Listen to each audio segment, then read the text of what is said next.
Have you played Trials Fusion yet? Holy cow, that game is so amazing. It is so punishing, it is so rewarding, it's everything I want in a game. It is just, it's beautiful. It's available now on Xbox 360 and Xbox One. I've been playing it on my Xbox One for a couple weeks now, and I just finally unlocked the expert tracks. It is so tough to do that, but it feels good. It's an amazing game.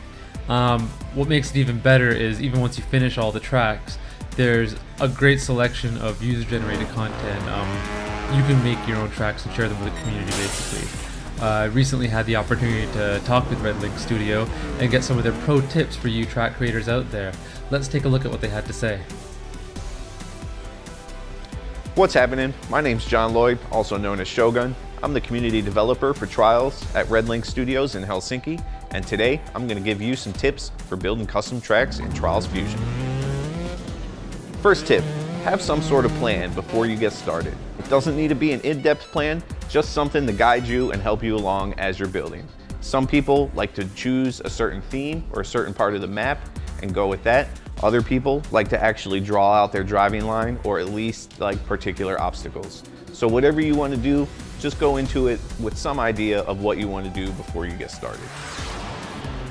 Second tip, make your difficulty consistent and make sure your obstacles are clear to players. So what you want to do is if you're making a medium level track, you want to make it pretty medium level all the way through. You don't want to have one like really hard obstacle somewhere in there. That'll get people frustrated. And also, when you're building your obstacles, make sure that it's clear to the player what they need to do in order to pass that obstacle.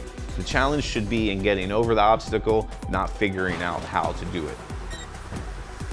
All right, next tip, and one that I personally think is really important, is checkpoints. Place lots of checkpoints on your track. Checkpoints are going to keep players sane as they're going through and trying to complete your track.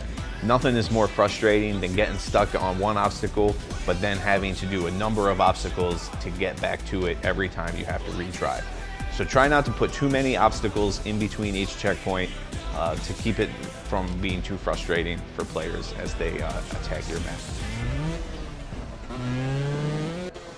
Another thing to keep in mind is lighting.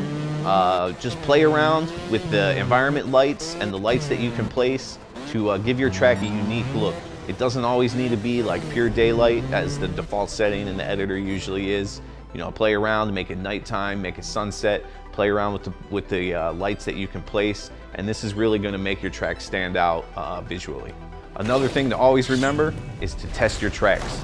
Test them over and over and over again, and when you think you've tested it enough, test it again. Get your friends to test it, get people at different skill levels to test it.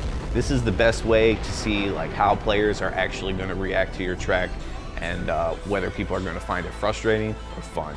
So test, test, test, and then test again.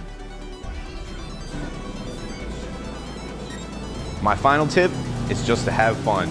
Go in the editor, play around, make tracks that you're going to enjoy playing, and surely somebody else is going to enjoy them as well. It's all about having a good time, so get out there and start building. Now, if you haven't yet picked up a copy of this game, I got some great news for you.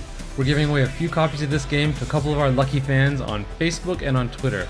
So if you haven't yet, be sure to like us on Facebook and follow our Twitter account for these and other giveaways.